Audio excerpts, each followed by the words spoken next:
under my administration, the United States does not torture. We will abide by the Geneva Conventions, that we will uphold our highest values and ideals. And at the sound of that, the Bill of Rights momentarily stopped turning over and over and over in its shallow, recent grave. Besides at least saying he rejects torture, the president-elect has also said that he will close the prison at Guantanamo Bay, which currently holds about 250 people, most of whom have not been charged with anything. Constitutionally speaking, Guantanamo is a big problem. But what about another constitutional problem, or at least a moral and strategic problem, that's about 60 times the size of the problem we've got at Guantanamo? It does not get very much attention, but U.S. forces are holding about 15,000 people in jail in Iraq. And like Guantanamo, most of those people have not been charged with anything. Until last Wednesday, we held those prisoners in Iraq under terms of the UN Security Council resolution that governed the presence of our troops in that country. But as of January 1st, that UN resolution thing is over. And the new terms on which we are in Iraq are spelled out in this status of forces agreement. It's just between us and the Iraqis. That agreement says we are supposed to hand over all the prisoners to Iraqi authorities, who will deal with them according to Iraqi law. Here's the important part. Iraqi law doesn't have any provision for holding people without charges. What happens now? Well, this is the big deal for us. The U.S. military has asked the Iraqis to keep holding at least some of these prisoners without charging them. Never mind the law. A spokesman emailed the Reuters news service today saying, quote, "We seriously desire that Iraq will choose to keep these detainees off the streets without charges." Did I say that part? And the part about how that's illegal under Iraqi law, but we're asking them to do it anyway? Asking them to adopt our brilliant prison without trial example? Joining us now to try to talk me down here is Jonathan Turley, professor of law at George Washington University. Jonathan, thank you so much for joining us tonight. Hi, Rachel. Here's your chance to talk me down. Are we telling the Iraqis to do imprisonment without trial here at our request? Well, we most certainly are. The interesting thing is that George Bush set out in saying that he wanted to create a nation like ours, and unfortunately, he may be succeeding.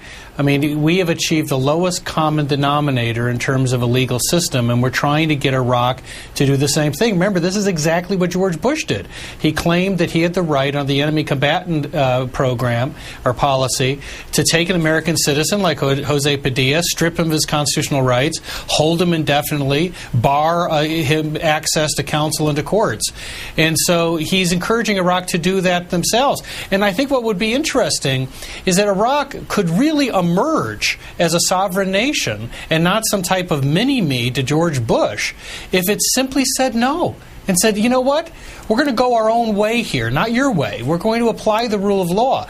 Under that agreement, by the way, it clearly states that the prisoners to be transferred would be transferred either under a warrant or a criminal charge, or they would be released. There's no third option. But of course, President Bush has been creating that type of new option in our country as well.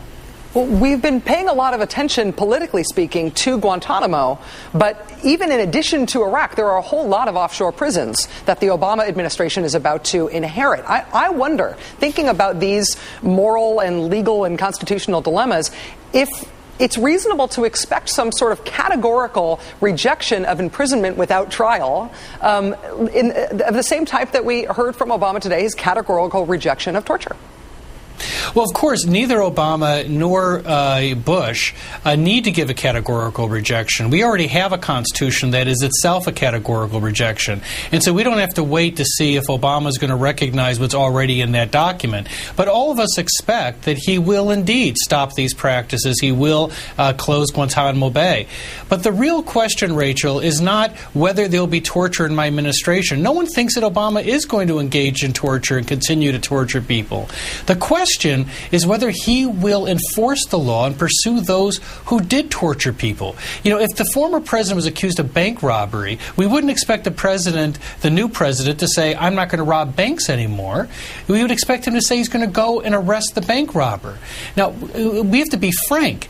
There's a credible basis here to argue that President Bush and Vice President Cheney have committed war crimes, and that would make them war criminals. And all of this talk about we have to look to the future and we have to not look to the past, well, in our immediate past may be war crimes, and we sure better look at that. Well, thinking about the prospect of prosecution, it seems likely that the number 2 guy at the CIA, Steve Kappas, will be staying on under Leon Panetta if he is confirmed. Steve Kappas, in his role at the CIA, was at least indirectly in charge of the CIA's secret detention policies. If that's going to be part of what is pursued here, doesn't keeping him in that job sort of preclude the realistic prospect that that will be pursued, exposed, and prosecuted if necessary? That's a very curious thing to do. That's absolutely right. And all this talk about having a truth commission, everything that is coming out of the Congress and the Obama administration is very worrisome. It is not the type of stuff that would be said if you were seriously going to pursue prosecution. But they are insane to try to dodge this issue. Because if we don't investigate this administration for war crimes and illegality, particularly war crimes, someone else might. The fact is the rest of the world sees these as war crimes. How are these people going to travel? What happens when all these Bush officials go off to Paris with their spouses? A lot of the world views them not as tourists, but as war criminals. It'd be much better for us to handle this issue than suffer the indignity of having other nations hold accountable our own leaders. And us having to suffer the indignity of having knowingly let this stuff go. Jonathan Turley, Correct. Professor of Law at George Washington University, thank you so much for your time tonight. It's always Thanks, such a pleasure Rachel. to have you on the show.